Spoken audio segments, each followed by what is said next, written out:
Let's not do that. Let's not do that. Greetings, Earthlings and Fragcommies. My name is Luke. I am Poe. Today we are talking about a very special fragrance. And just up front, full transparency, this was a bottle that was given to me.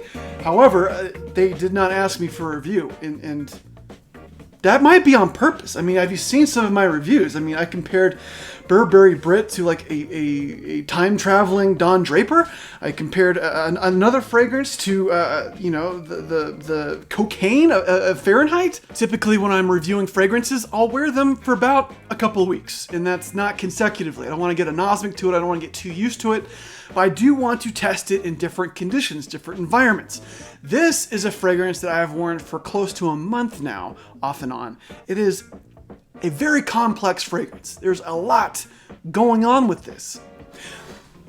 But it doesn't feel that way when you wear it. It is a fragrance that is working in unison or in harmony. It's sort of like Zaharov Signature Pour Homme is a team, not just merely one fragrance, which I think is kind of fitting because if you know the man behind the name, George Zaharov, he is a man that prefers to work as a team or sees maybe Fragcomm as a team instead of just a bunch of individuals. He's also a man that's highly passionate about his craft. And no matter what the craft is, like I'm a sucker for craftsmanship, but just hearing the process and the care and the level of respect that it goes in for a craftsman to learn his or her particular craft, I just find fascinating. But really what's behind that dedication is love. When I first spray it, it reminds me of sort of those old school fougères.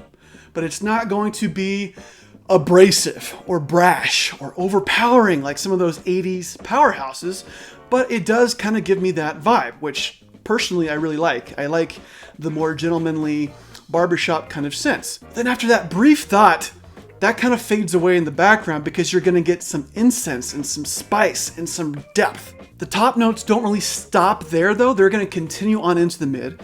And then in the mid, mostly I start getting this oud note, some woodiness, and some more spices. That's going to continue on all the way through the drive down. There is an oud in here, but it is not going to be an overpowering, animalic, challenging oud. I think the other woody notes really help kind of tone down that oud and help it blend in with the rest of the fragrance. You've got Virginia cedar, you've got sandalwood, you've got patchouli, you've got myrrh, frankincense.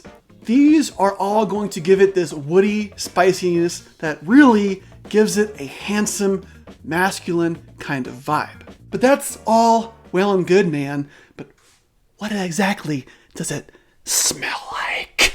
Quite simply, this smells like the most interesting man in the world. When he goes surfing, waves do not carry him to shore. He carries the waves to shore. It is rumored that the Sistine Chapel was painted hundreds of years before his birth in anticipation of his greatness. He once met Tom Ford. And after, Tom Ford later said, Tuscan leather was the biggest mistake of my life compared to Zaharov Signature Pour Homme. And everyone agreed.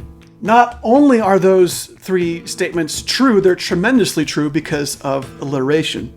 And I used to be in news as a journalist, so technically it's illegal for me to ever lie.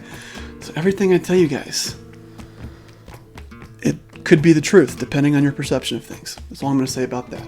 This fragrance, though, for realsies, does smell like a man who's been around the block. It does lean a little bit mature in my mind, and not in an old, mannish, gentlemanly kind of way. It's not going to smell outdated. It smells like a man who has his stuff together. Even though that's a bit of a redundancy or a bit of a false narrative, because we never really have our stuff together. But I guess more than anything, it reminds me of a guy who's failed. And failure is actually a beautiful thing. And we should kind of embrace our failures in life because they're going to happen. And the only thing we can really do is embrace them and learn from them. And I don't really trust people that haven't gone through failures because they haven't really learned what it feels like to be on the ground and dust yourself off. The most successful people that I've ever met in my life are people who have failed and people that have adjusted according to those failures.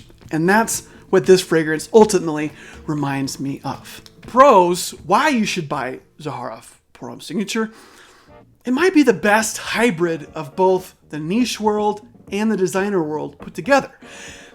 And I hate the term niche quality, but for the sake of just this communication between you or I, it does have that distinct quality about it that is not synthetic or designer-y. It has that niche quality about it. Another good thing about this fragrance is the performance. I generally get 9 to 10 hours of longevity. Projection is quite beast mode for the first couple hours. It is something that I have yet to try out in cold weather, but I think this is going to really shine on fall nights or maybe even some cool summer evenings. Cons, some reasons to maybe caution yourself before you buy this fragrance is probably the price tag. It's not going to be in everyone's budget.